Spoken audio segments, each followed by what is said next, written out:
रामचरित मानस में गावा, तुलसीदास की कथा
ब्रह्मा, बहुत से पर्वत, नदियां, समुद्र, पृथ्वी, वन, काल, कर्म, गुण, ज्ञान और स्वभाव देखे और वे पदार्थ भी देखे जो कभी सुने भी नहीं थे। सब प्रकार से बलवती माया को देखा कि वो भगवान के सामने अत्यंत भयभीत हाथ जोड़कर खड़ी हैं। जीव को देखा जिसे वह माया नचाती है और फिर भक्ति को देखा जो उस जीव को माया से छुड़ा देती है। माता का शरीर तो पुलकित हो गया, मुख से वचन ही नहीं निकलते। तब आंखें मूंदकर उनने श्री रामचंद्र जी के चरणों में सिर नवाया। माता को आश्चर्यचकित देखकर घर के शत्रु श्री राम जी फिर बाल रूप में हो गए। माता से स्तुति भी नहीं की जाती है। वह डर गई कि मैंने जगत पिता परमात्मा को पुत्र करके जाना।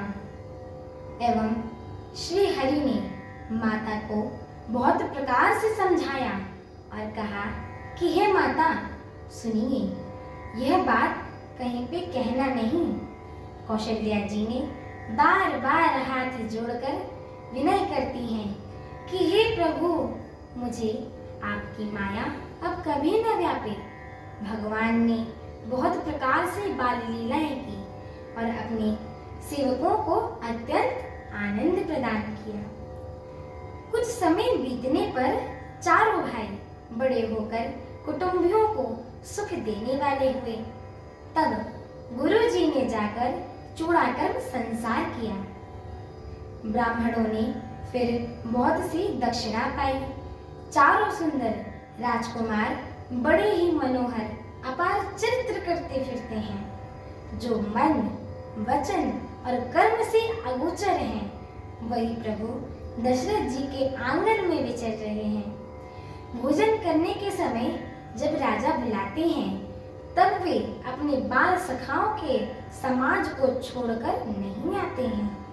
कौशल्या जी जब बुलाने जाती हैं, तब प्रभु ठुमक ठुमक कर भाग चलते हैं। जिनको वेद नीति कहकर, यानी इतना ही नहीं कहकर निरूपण करती हैं, और शिव जी ने जिनका अंत नहीं पाया, माता उन्हें हठपूर्वक पकड़ने के लिए दौड़ती फिरती है। वे शरीर में धूल लपेटे हुए आए और राजा ने हंसकर उन्हें गोद में बैठा लिया। भोजन करते हैं पर चित्त चंचल है। अवसर पाकर मुंह में दही भात लिपटाए हुए, किलकारी मारते हुए इधर उधर भाग चले जाते हैं। हमारी आगे की श्री राम कथा को सुनने के लिए हमारे चैनल को लाइक, शेयर, सब्सक्राइब एवं कमेंट अवश्य करें। एवं हम दोनों बहनों की आप सभी भक्तगणों से एक छोटी सी विनती है कि कृपया आप सभी लोग इन श्री रामचरितमानस जी की वीडियो को पूरा सुना करें, क्योंकि जो भी व्यक्ति, मनुष्य, नर नारी इनका सुमिरन करते हैं, इनको सुनते हैं, गाते हैं एवं कहते हैं, उनके जन्म जन्मांतर के सारे पाप नष्ट हो जाते हैं। इसीलिए एक बार जोर से बोलिए सियावर रामचंद्र की जय हो, माता जानकी की जय हो, पवन सुत हनुमान की जय हो। जय श्री राम। जय श्री राम।